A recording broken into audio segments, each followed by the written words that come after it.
That's it. That's the British. What were you expecting?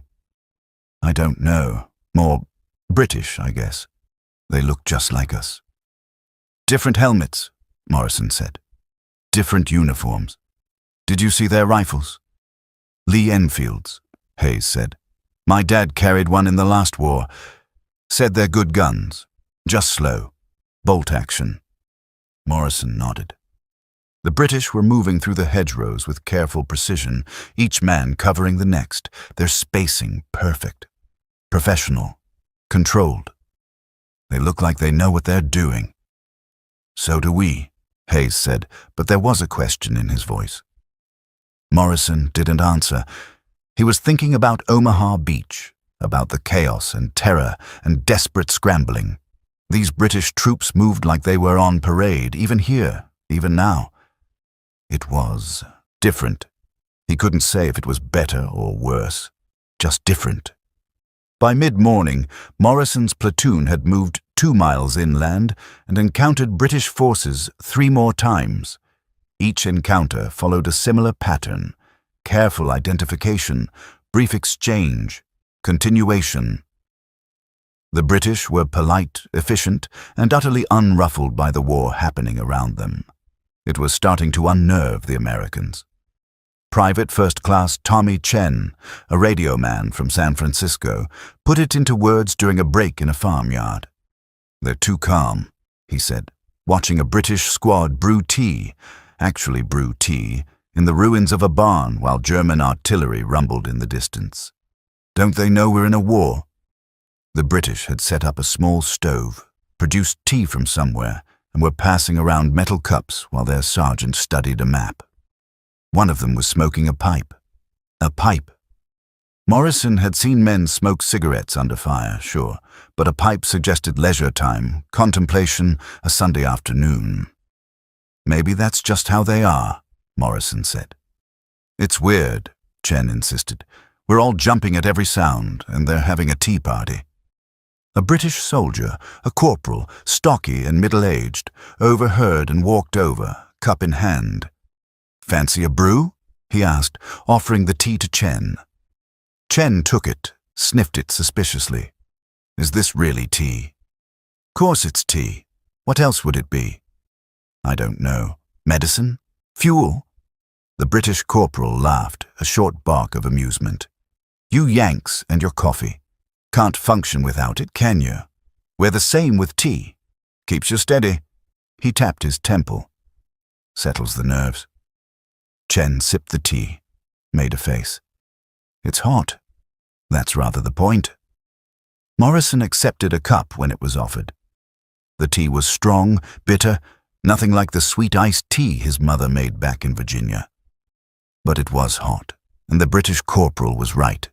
There was something steadying about it, about the ritual of stopping, brewing, drinking, continuing. The British had been at war for 5 years now. Maybe this was how you survived that long. You made tea, you kept routines, you stayed human. How long you been fighting? Morrison asked the corporal. Since 1940. Dunkirk, North Africa, Sicily, now here. The corporal said it flatly, without pride or complaint, just facts. You? 2 days. The corporal studied Morrison's face, then nodded. You'll get used to it. Or you won't. Either way, keep your head down and your rifle clean. He finished his tea, collected his cup, and returned to his squad. Hayes leaned close to Morrison. 4 years of combat, and he's brewing tea in a barn. Either they're crazy or we are. Maybe both, Morrison said. The differences became more apparent as the day wore on. Morrison's platoon was attached to a British company for a push toward a crossroads 2 miles south. The British captain, a tall, thin man named Pemberton, briefed the combined force with the same tone Morrison's high school principal had used when explaining detention policy. Calm, measured, slightly bored. The objective is this crossroads, Pemberton said, pointing at his map. Jerry's got a machine gun position here, possibly a mortar team here. We'll advance in 2 columns, suppress the machine gun, and clear the position. Questions? Morrison raised his hand. What if they've got more than one machine gun? Then we'll suppress both, Pemberton said, as if this were obvious. The key is to maintain formation and not bunch up. Jerry loves it when you bunch up. Makes his job easier. Morrison had a dozen more questions. What about flanking fire? What about reinforcements? What about artillery support? But Pemberton had already moved on, issuing orders to his platoon leaders with the same unhurried precision. The British soldiers listened, nodded, checked their weapons with practiced efficiency. No one seemed nervous. No one seemed excited. They just seemed ready. The American platoon leader, Lieutenant Kowalski, pulled Morrison aside. What do you think?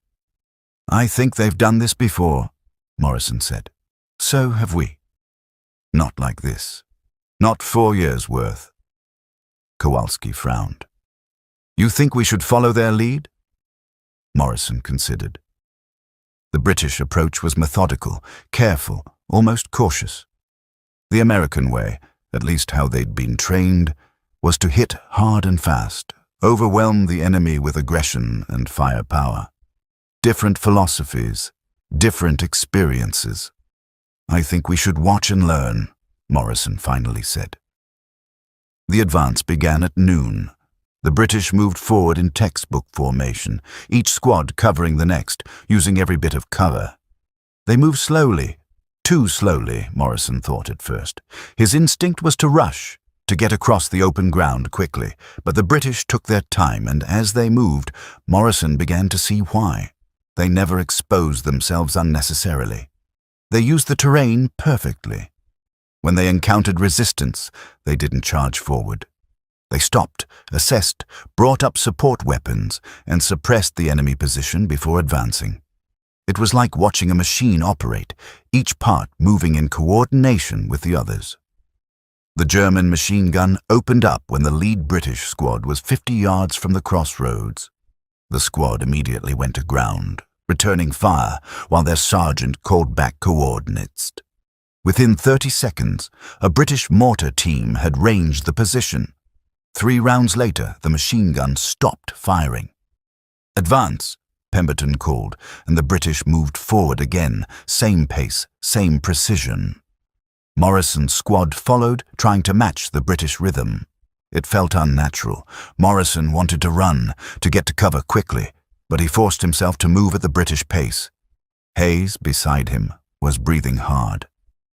This is taking forever, he muttered. But we're not getting shot, Morrison pointed out. They reached the crossroads 15 minutes later. The German position was abandoned, the crew having pulled back when the mortars found them. The British immediately set up defensive positions, sent out patrols, and established a perimeter. No celebration, no relief. Just the next task. Pemberton found Morrison. Your men did well.